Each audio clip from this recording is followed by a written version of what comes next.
Salam, perkenalkan nama saya Stephen Alpando, NIM 520061111183. Di sini saya ingin menjelaskan mengenai penelitian capstone desain saya yang berjudul Analisis Pengendalian Kualitas pada Toko Harum, Roti dan Kue dengan metode Seven Tools.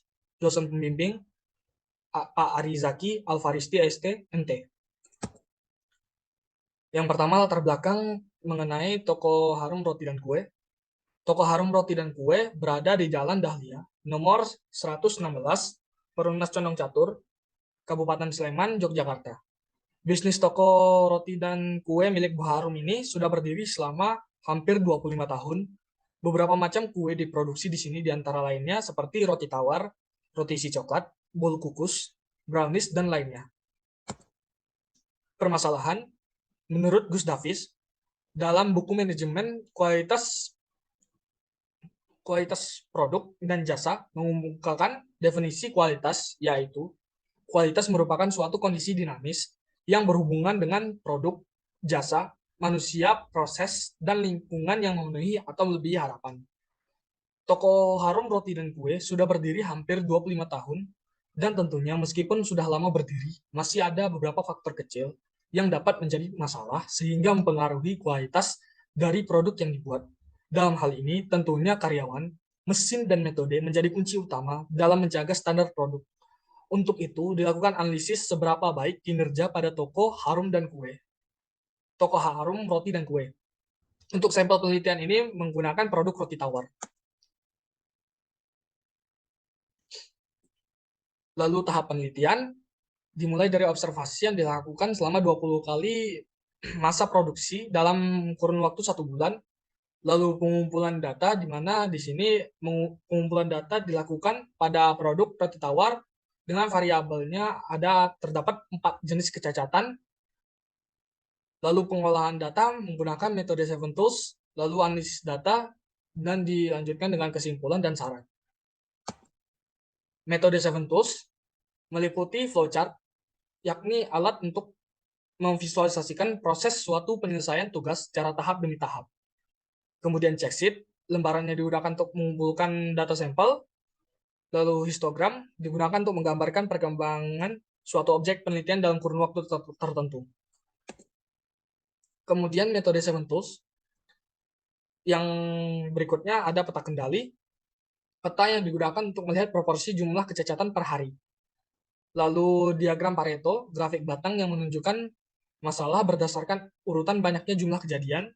Diagram scatter untuk menunjukkan hubungan dari suatu penyebab terhadap akibat atau kedekatan dari dua data. Terakhir ada fishbone diagram yang memperlihatkan hubungan antara permasalahan yang dihadapi dengan kemungkinan penyebabnya serta faktor-faktor yang mempengaruhinya. Lalu pembahasan lanjutan dari fishbone diagram serta usulan perbaikan dimulai dari faktor manusia, di mana pekerja mengalami kelelahan akibat bekerja yang melebihi standar waktu perusahaan yang umumnya ada sampai 7 sampai 8 jam per hari. Maka solusi yang dibutuhkan adalah dengan merekrut tenaga kerja baru agar pekerja yang sudah ada tidak mengalami kelelahan yang berlebihan sehingga menyebabkan kurang teliti dan bekerja menjadi terburu-buru.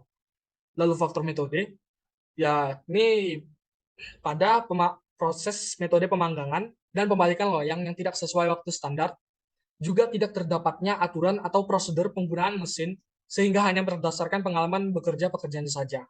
Usulan perbaikan adalah dengan membuat work instruction mengenai langkah-langkah pengoperasian mesin oven supaya waktu dalam proses pemanggangannya sesuai dengan standar perusahaan. Lalu faktor mesin atau peralatan, di mana pada suhu proses pemanggangan kurang tinggi karena mesin yang digunakan pada proses pemanggangan sudah berumur lama atau kurangnya perawatan pada mesin. Untuk itu disarankan untuk melakukan audit terhadap mesin produksi dan melakukan perbaikan yang diperlukan berkaitan dengan peningkatan suhu mesin. Terakhir ada kesimpulan.